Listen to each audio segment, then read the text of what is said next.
Boys Elementary League Basketball City Championship from the High, the main gym on the campus of Bayonne High School. I'm Matt Haranick with my partner Dave Hoffman for tonight's matchup between the Oresko Jaguars and the Bayonne of Midtown Community School. Looks like a really intriguing matchup. These have been two of the best teams in the league from the start of the season. So, you've seen them before. What do you got tonight? Well, it's obviously a matchup of two of the best teams in the league.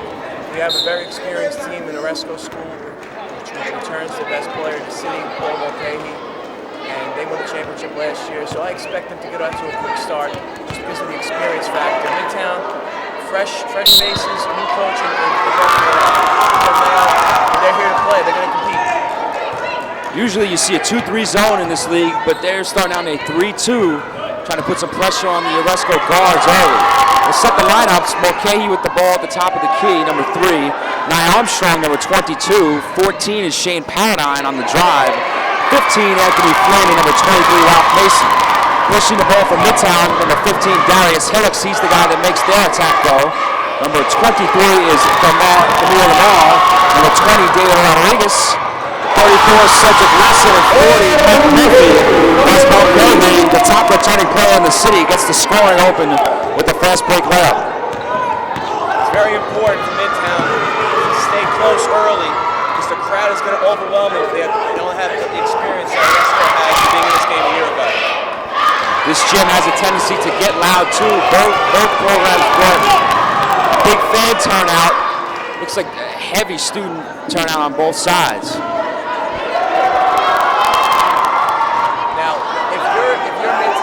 That's exactly what you want in the defensive end. You want to force Mulcahy from the perimeter.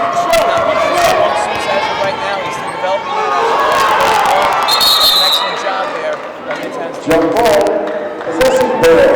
We mentioned Hillocks earlier. He's the guy that makes the Midtown offense run. And 14 did a good job of turning him into pressure there. He almost turned it over, but they had the possession out in their favor. One major advantage Midtown has right now is their size in the front court. So if you're going to force Oresko from the perimeter, you better make those shots because you're not going to have any second chances. The overwhelming size Midtown presents.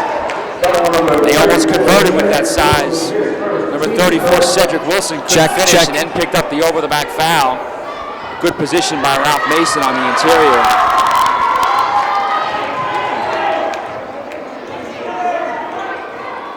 The interesting thing is this is a matchup that has a little bit of a rivalry. There's some history to it. These teams have met in the championship game or in a big playoff game quite a few times. They have, absolutely. Two tremendous tradition programs with coaches over the years and fantastic players on both ends. That's why this game is so exciting tonight, because you do have two of the premier teams in the city going against each other. And we have new head coach for Midtown is Jen Mayo, former standout for the Bees. She's helped out by Frank Iosa, two-sport athlete, member of the 2003 county championship team here at Bayonne, and they'll be up against Billy Zazowski, who's been in charge of the Oresko program now in his second season, and they're the defending champs. Now, the one thing about Coach Zazowski, he's a fantastic coach. He's got a tremendous amount of experience coaching in the college level at Rutgers, Newark, coaching in the high school level at Marist years ago. Actually, we went up against each other a few times when I was at Bayonne with the freshman team and he was at Marist. But this is a different animal right now because he's never got a chance to experience coaching these kids in this environment. So I'm very interested to see how he'll handle it. Hands up! And I believe that is going to be the second foul on Wilson. Cedric Wilson, that's his second, so not what you want to see out of one of the front court players from Midtown as we get our first substitution, and that is number 2, Brandon Rodriguez, in for the Bears. One of the misconceptions with this PS14 team is that it's a poor Mulcahy show. And that's not necessarily the case. They have some quality players as well, one being Anthony Flynn right there, who just came up with the steal. Flynn's some of the young talent on this team. They have a bunch of 6th grade, 7th grade kids that are going to be big for the development down the line, and they're getting their feet wet in a big way here in this championship.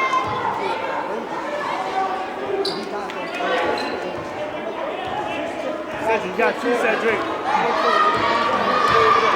Hillocks drives the middle, dishes. Rodriguez up, no good. Excellent pass, he's got to finish that. And Mulcahy corrals the rebound, looking to push. fantastic distributor. That's what kind of sets him apart from the typical player at this age. But he can't play for himself. He did just right there. That is where Mulcahy is at his strongest. In transition, his head up, he knows how to score, attacks the basket, rim to rim. Excellent job there by Paul Mulcahy. And we mentioned some of the younger players on 14 now. He was one of those younger players 3-4 years ago, playing for Coach P.J. Vaccarello when he was, I believe, in the 5th grade. He made his debut in this grammar school league. So that experience kind of helped him out, as he's gotten older. No question about it, and you see that with the other players that they have. Nia Armstrong, this is not his first rodeo. He's been here in this game before. Last year, Anthony Flynn played in this game. Shane Paradine played in this game. And Shane Paradine was one of the heroes in the semifinal game, hit the big game-winning three-pointer. A thrilling buzzer beater to knock off All Saints. So the highlights of that today. Good pass ahead by Ralph Mason, and Nia Armstrong with good composure. He almost turned it over, and he corralled the ball and looked up, and it was a thrilling finish to the semifinals for Oresko. I tell you what, I was at that game. It was a terrific game. You would feel bad for the kids from All Saints Academy because they had opportunities to win the game at the end, but you got to give credit to Oresko for having the resilience to come down double digits in the second half and win a huge game. Oresko showing a little bit of pressure in the backcourt. Midtown handles it, and Hillocks can't hit though. Midtown still looking for its first basket.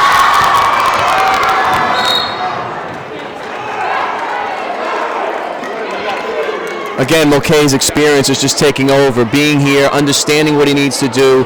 This is now the fourth team foul now by Midtown. We're not even 6 minutes gone by in the first quarter. You wonder about Midtown's depth. You don't want to see if you're them get into foul trouble.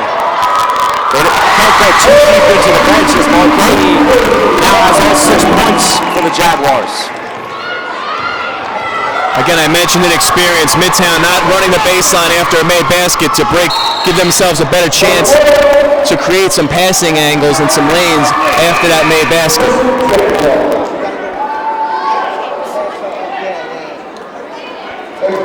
Into the game for Midtown, number 3, Jamar Alexander. So another guard, and as they're sticking with this 3-2 zone, they're slowing the game down, and they're doing a pretty good job in half-court defense, but they get some second chances or some turnovers that's cost them. Their inability to put up any type of offensive flow where they can get some easy looks has really hurt Midtown as of right now. They're doing a pretty good job defensively, but they have to start creating some offense on the other end.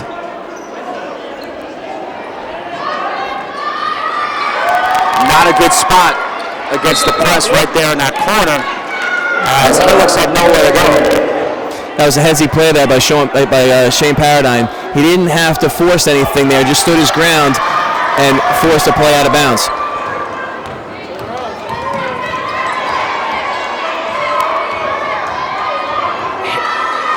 Nice pass from Hillocks. Great pass.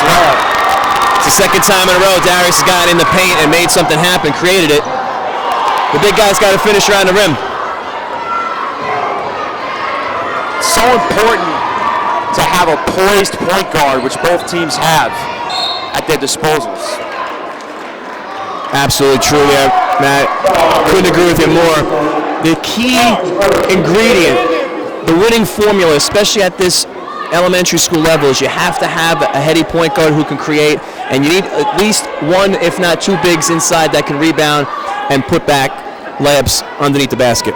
The made big for Midtown, Mac Murphy, haven't seen him get the ball yet. Good job by 14 to kind of deny him when there's been penetration.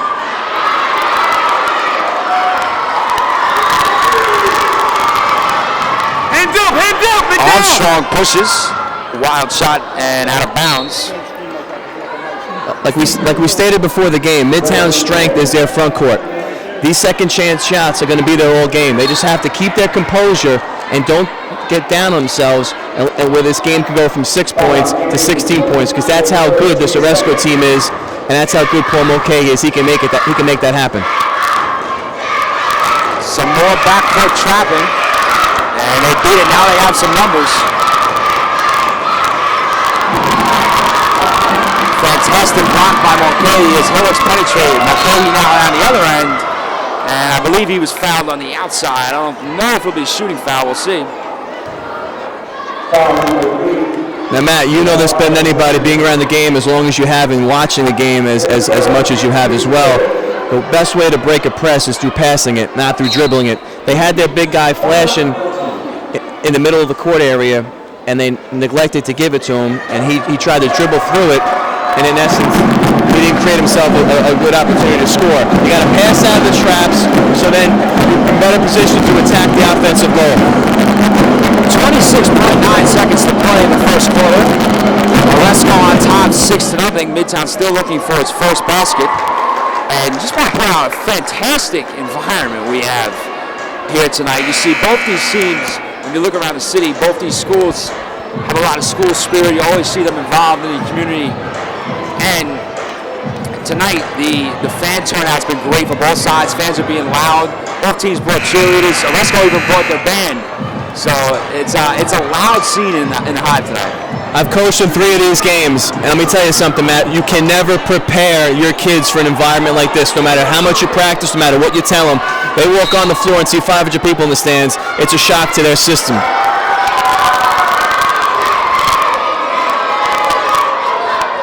Great out of bounds. Mulcahy drains the three. He has all 9 points. It's 9-0 Oresko. That's a big shot there by Mulcahy.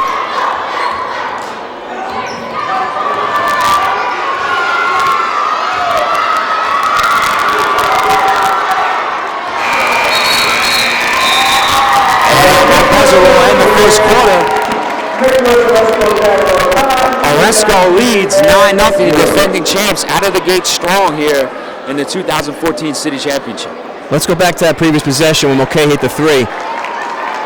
The defender from Midtown didn't get a hand up, didn't close out in the shot, and to Mulcahy's credit, he stepped into the shot, squared his shoulders, release rotation, splash, 9-0 Jaguars. It was a nice, well-designed and well-executed play, too, by Oresko. They screened the top man on that side of the zone. Mulcahy came up, and by the time they were able to realize it, he had a wide-open look, and he buried it. Well, like anything else, every aspect of your defense always comes down to communication. And when the ball gets swung around, the backside guys got to rotate, everyone's got to talk, everyone has a responsibility, whether you're in an area or a man. And that time there was a defensive breakdown by the Bears, and Mulcahy made him pay for it.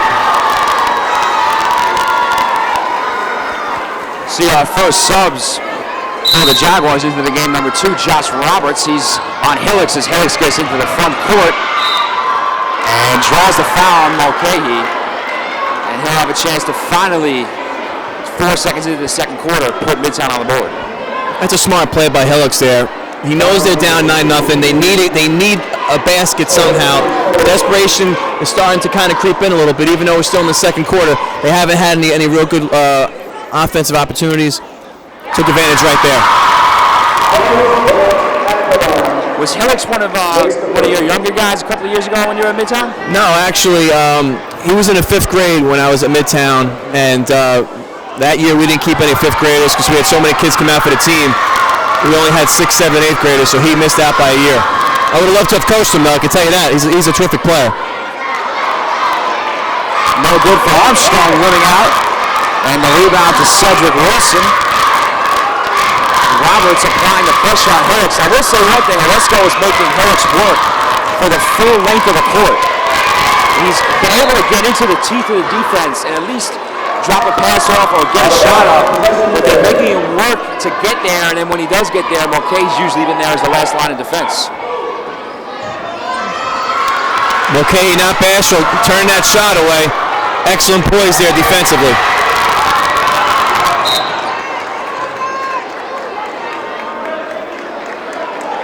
Nearly a fast break layup for Flynn. Last Midtown defender got a hand on it. Jared Diaz, 32, into the game for Oresko, was on in the middle of that fast break. Another 8th grader has add some size to the lineup. Hold it!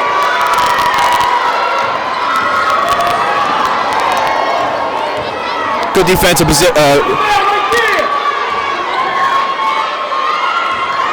possession there by Midtown. It'll be interesting to see who this foul is on. And I think it's going to be on Mulcahy. No, it's on Anthony Flynn. So that's Flynn's. Paul's got to be careful. You don't want to pick up a careless foul here with 5 minutes to go in the second quarter. Put your team in a bind. Who looked like he was going to pass it, actually going to get 2 free throws out of it. He missed a couple of layups early. Gives out on the first attempt to Shane Paradine replaces Flynn. Now, if you're a coach, Jen Mayo, you have to continue to tell your team to relax. You just got to keep preaching encouragement. You got to stay in their heads. You got to keep their confidence high. They're only down a few baskets. Plenty of time left.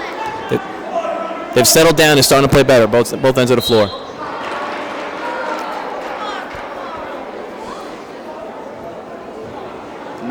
I mean, this game is, it's not like it's a blowout early. Midtown staying in it. The pace seems to suit them, but they just haven't done enough on offense.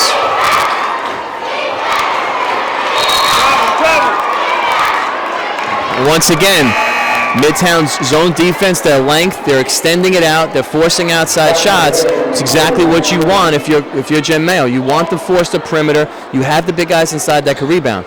Another good possession there defensively by the Bears.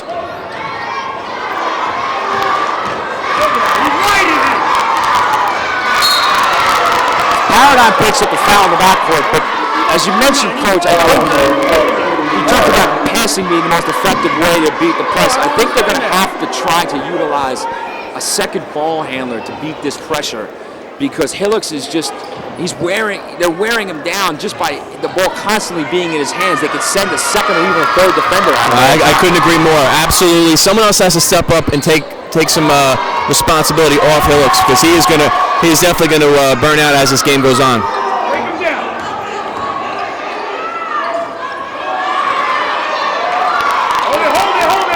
Got a little bit of travel there. Thought so as well, but Midtown maintains possession. Hillocks with the floater. Still can't get a field goal though. Wilson no good. Diaz scrambling for it. Roberts comes away with the final. Nice feed from Paradine. Great bounce pass to Armstrong, who drew the contact. Shane Paradine has improved leaps and bounds over the last 12 months. He was in this game last year. You knew the game was big. He did the best he could. This year, you could just see a whole different player. The confidence levels through the roof. That was a terrific pass. Presence of mind, head up, nice bounce pass. If that was a chest pass, that ball's getting deflected. That's exactly what you want to teach. Perfect technique, bounce pass, in position for his teammate to get to the foul line, shoot two. Substitution for the Bears in number 4, Brandon Russo. I believe the Bears have played 9 players thus far, while Oresko has used 7. Score still 9-1 after the miss, and you see they give it right to Hillocks, and he has nowhere to go.